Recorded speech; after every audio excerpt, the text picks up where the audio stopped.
Seguimos aquí hablando de la palabra de Dios, presentando el regalo de Dios. El mejor libro que te puedes llevar de vacaciones es una Biblia. Las tenemos gratuitas. Puedes coger las que quieras de la caja roja. Hay algunos evangelios de Juan y algunos tratados que hablan sobre la fe en Jesús. Vamos a hablar de un pasaje escrito por el apóstol Pablo, estando en sus prisiones en Roma y haciendo un resumen de su vida. Dice la segunda epístola a Timoteo, capítulo 4, te encarezco delante de Dios y del Señor Jesucristo, que juzgará a los vivos y a los muertos en su manifestación y en su reino. Que prediquéis la palabra, que instes a tiempo y fuera de tiempo, redarguye, reprende, exhorta con toda paciencia y doctrina. Porque vendrá tiempo cuando no sufrirán la sana doctrina, sino que teniendo comezón de oír, se amontonarán maestros conforme a sus propias concupiscencias. Y apartarán de la verdad el oído y se volverán a las fábulas. Pero tú, sé sobrio en todo, soporta las aflicciones, haz obra de evangelista, cumple tu ministerio. Porque yo ya estoy para ser sacrificado, y el tiempo de mi partida está cercano. He peleado la Justo en aquel día. Y no solo a mí, sino también a todos los que aman su venida. Bueno, hemos leído este pasaje de la Biblia, es un pasaje que se encuentra en segunda de Timoteo, del capítulo 3. Y aquí está hablando el apóstol Pablo. Sí, aquí el hombre que persiguió durante mucho tiempo a la iglesia de Dios, que persiguió a los cristianos, que persiguió al mismo Cristo. Y este hombre, después de ese cambio radical, porque tuvo un encuentro con el Señor Jesucristo, ahora nos deja estas palabras y nos dice cuál es el verdadero objetivo, cuál es la verdadera buena batalla que el ser humano tiene que hacer, cuál es la única digna de ser luchada. Y eso nos representa a todos los que estamos aquí. Yo quería preguntarte en el día de hoy, ¿cuál es tu objetivo en tu vida? ¿Para qué vives? Cada uno de los que estamos aquí, cada uno de los que estamos pasando por este puente, de los que estamos en la calle, tiene un objetivo diferente en su vida. Cada uno tiene unas metas que quiere cumplir y por las cuales se está esforzando. ¿Cuál es la tuya? Bueno, Dios nos habla también acerca de este tema. La Biblia es un libro completo, un libro que nos responde a nuestras grandes preguntas y también nos habla acerca de este tema. De cuál debe ser nuestro objetivo en la vida. De cuál debe ser la única razón por la que debemos de luchar. La única digna. Mira, estamos viendo ahora la fiesta local de Triana, una de ellas, que se llama "Si uno no busca al Dios eterno, si uno no busca a Jesús, el único digno de ser buscado, al final uno terminará poniendo en ese hueco, en ese vacío, algo que no merece la pena". Por ejemplo, vemos aquí en Triana una imagen, la imagen de esta tal Virgen, no recuerdo cómo se llama, una de muchas. De la Virgen de Triana. Bueno, esta es una de muchas, de cientos, de miles. ¿Qué nos muestra esa imagen?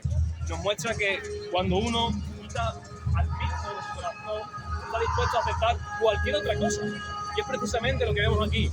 Mira, María es una persona que sí que existió y que es la madre de Jesús. Pero ella no es digna de ser reconocida hasta ese punto, ni de ser idolatrada, venerada o incluso adorada. Los católicos, cuando se acercan a esa imagen, se están equivocando, porque están buscando en esa imagen algo que jamás encontrarán, porque esa imagen jamás podrá decirte cuál es el sentido verdadero de la vida, jamás podrá decirte, hijo, tus pecados te son perdonados. Y ese es el verdadero objetivo de la vida, que nuestros pecados sean perdonados y que podamos vivir para lo que hemos sido creados, que es para tener una relación con Dios, para que tú puedas tener una relación con Dios Padre por medio de lo que hizo Cristo a favor tuya en la cruz del Calvario. Así que, ¿cuál es tu objetivo? Y por medio de ese tronco de madera que lo engrasan, el objetivo es que alguien pueda, a pesar de que ese tronco en el barco está engrasado, que pueda coger la bandera y que si coge la bandera tendrá un premio.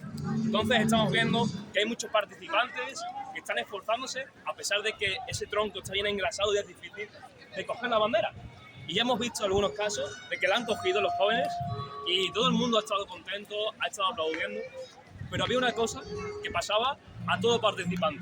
Y es que cogieran la bandera o no, se quedaran cerca de coger esa meta o no, todos caían al agua. Y es que esto se parece un poco a lo que la Biblia, la palabra de Dios, nos cuenta en sus páginas.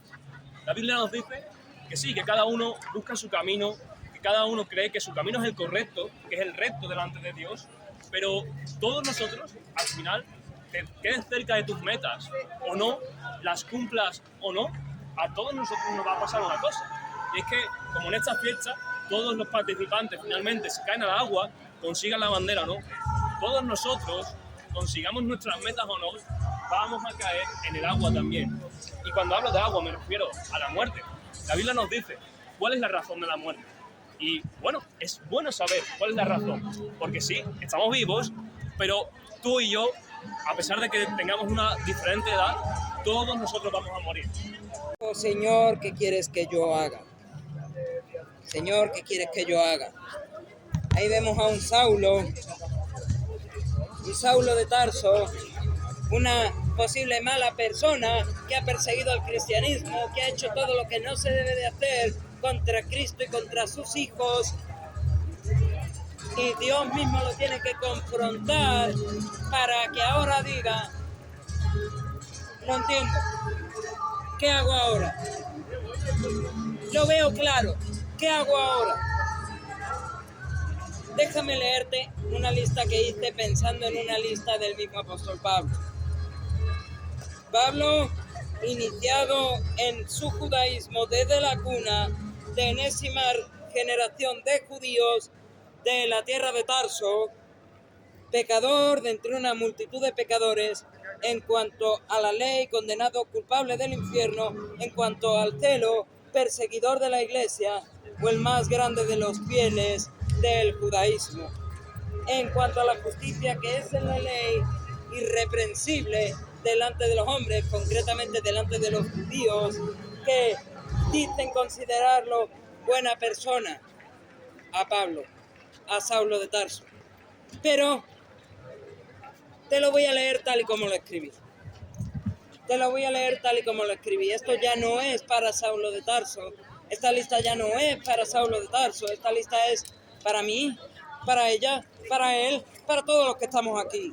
Nosotros somos iniciados en nuestra religión desde la cuna, de enésima generación de religiosos del barrio de Triana, pecadores de entre una multitud de pecadores, en cuanto a la ley, condenados culpables del infierno, en cuanto al celo, perseguidores de la iglesia, o los más grandes de los fieles de la iglesia católica romana. Lo supongo porque hay 41 iglesias en todo el barrio de Triana, Los Remedios y Tablada. Pero también podría decir, o los más grandes fieles de la congregación que hay en nuestro Padre Jesús de las Tres Caídas de los Testigos de Jehová, me serviría igual.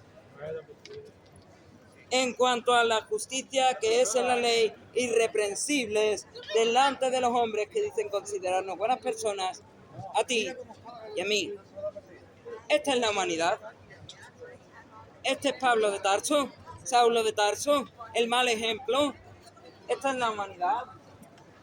Personas pecadoras, condenadas al infierno, más o menos religiosas, iniciados en una religión desde la cuna, si no muy religiosos, perseguidores de la iglesia. En cuanto a la justicia que es en la ley, es decir, en cuanto a la justicia delante de Dios, no irreprensibles delante de Dios, sino irreprensibles entre nosotros, porque, como decía, a la mitad del puente nos comparamos con el vecino, nos comparamos con el que tenemos al lado, nos comparamos con el malvado. Pero, ¿y si nos comparamos con Cristo? Porque Saulo no cambió porque alguien le lavase el cerebro. Como decía un compañero nuestro dando testimonio en su bautismo, dice, la máquina lavadora de cerebro se nos ha estropeado. Y es que es verdad. ¿Cómo le lavas el cerebro a alguien? Hablándole que es pecador, hablándole que se va al infierno, hablándole que Dios está airado contra él, está enfadado contra él, que es enemigo de Dios, que es extraño de Dios. ¿Cómo le lavas el cerebro a una persona así? No puedes. Yo por lo menos no me lavarían el cerebro así. Y no me lo han lavado. Simplemente he hecho como tantas otras personas en la historia. He leído la palabra de Dios y he llegado a la misma conclusión que pudo llegar Lutero. Mi conciencia está cautiva por la palabra de Dios y no puedo hacer otra cosa que seguir la palabra de Dios y que el que me quiera decir lo contrario me lo argumente con la palabra de Dios. Mi conciencia está cautiva. Tan cautiva que muchos reformadores españoles pusieron todo su empeño en leer la Biblia, aunque fuese en latín, allá en el monasterio de San Isidoro del Campo, en Santiponce, y a los que pudieron atrapar con vida, a los que no pudieron escapar de España, hacían su acto de fe en la Plaza San Francisco. De hecho, allí tenemos el crucífero, una cruz de mármol representando la sangre derramada de los hijos de Dios en tiempos de la Reforma, y los llevaban aquí, al castillo de San Jorge, para matarlos por causa de su fe. Hay algunos, como Casiodoro de Reina, que lo único que pudieron hacer es erigir una efigie de paja y quemarla como si fuese las fallas de Valencia. Pero eso era Pablo, una mala persona, un religioso, alguien que perseguía a la iglesia. Y no le lavaron el cerebro, sino que en sus propias palabras, Señor, ¿quién eres? Saulo, Saulo, ¿por qué me persigues? Y él dijo, Señor, ¿Qué estás mirando? ¿quién eres? Te estoy preguntando. Y cuando le dice, yo soy Jesús a quien tú persigues, la reacción natural del apóstol Pablo, no la reacción de alguien que ha sido lavado el cerebro, es, ¿y ahora qué hago? ¿Qué debo hacer? Porque cuando ves a Jesús, sabes lo que tienes que hacer. O buscas conocer lo que tienes que hacer más bien. Cuando ves quién es Jesús, buscas qué he de hacer. Te diré quién es Cristo Jesús. Creador de todo en la eternidad, del linaje de David, nacido milagrosamente en el vientre de la Virgen María, Rey de reyes y Señor de señores. En cuanto a la ley, el Cordero de Dios que quita el pecado del mundo. En cuanto al celo, perseguido por la falsa religión, el judaísmo, a causa de sus obras de justicia. En cuanto a la justicia que es en la ley, irreprensible delante de su santo y justo Padre, con quien se sentó a la diestra tras morir en la cruz y resucitar al tercer día y ascender a los 40 días de haber guiado a sus discípulos. Este es el Jesús que encontró Pablo. Un Jesús que es Dios creador, un Jesús que es descendiente de David, cumpliendo profecías, por supuesto. Un Jesús que, como dijo Isaías, es nacido en el vientre de una virgen. Un Jesús que, como dijo Pablo, el Cordero de Dios para quitar el pecado del mundo. Un Jesús que, como dijo Isaías, es perseguido y es ajusticiado, matado. Varón de dolores, experimentado en quebrantos, y como que escondimos de él su rostro, dice Isaías capítulo 53. Un Jesús que se sentó a la diestra del Padre, lo podemos ver en la carta a los Hebreos, pero también lo podemos ver en los credos históricos. Y se sentó a la diestra de Dios. Un Jesús que murió en la cruz y que resucitó al tercer día. La clave de todo el Evangelio. Aunque técnicamente el Evangelio se definiría de manera resumida así. Cristo murió por nuestros pecados en la cruz, derramando su sangre conforme a las Escrituras, fue sepultado y resucitó al tercer día conforme a las Escrituras. Y un Cristo que ascendió a los 40 días de haber guiado a sus discípulos.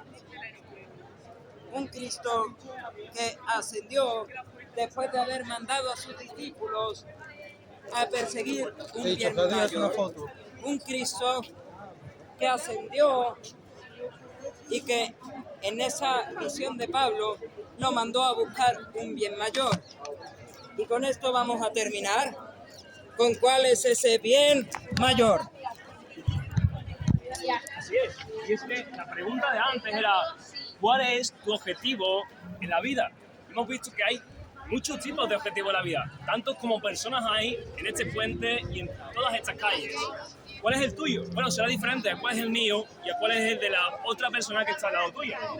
La pregunta es, mira, la Biblia es la palabra de Dios. Y por ser palabra de Dios, nos responde a las preguntas más importantes de nuestra vida. Y también nos habla acerca de este tema, de cuál debe de ser nuestro objetivo, de para qué debemos de vivir. Porque yo quiero preguntarte hoy algo. Si hoy mueres, ¿sabes a dónde vas? ¿Sabes qué pasa contigo?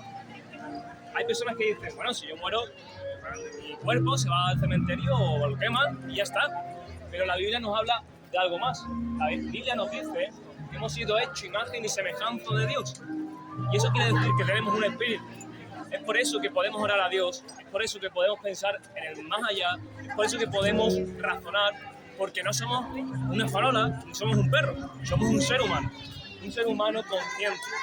Dios nos ha creado de esa forma.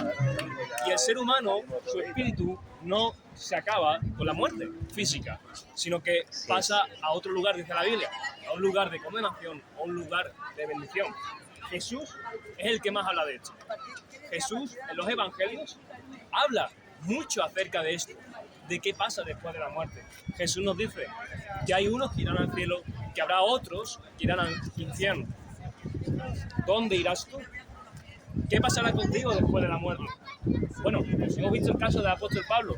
Nos está hablando aquí de cuál debe ser nuestro verdadero objetivo. Fíjate lo que dijo el apóstol Pablo. Porque yo ya estoy para ser sacrificado y el tiempo de mi partida está cercano. He peleado la buena batalla, la única buena batalla. He acabado la carrera, he guardado la fe.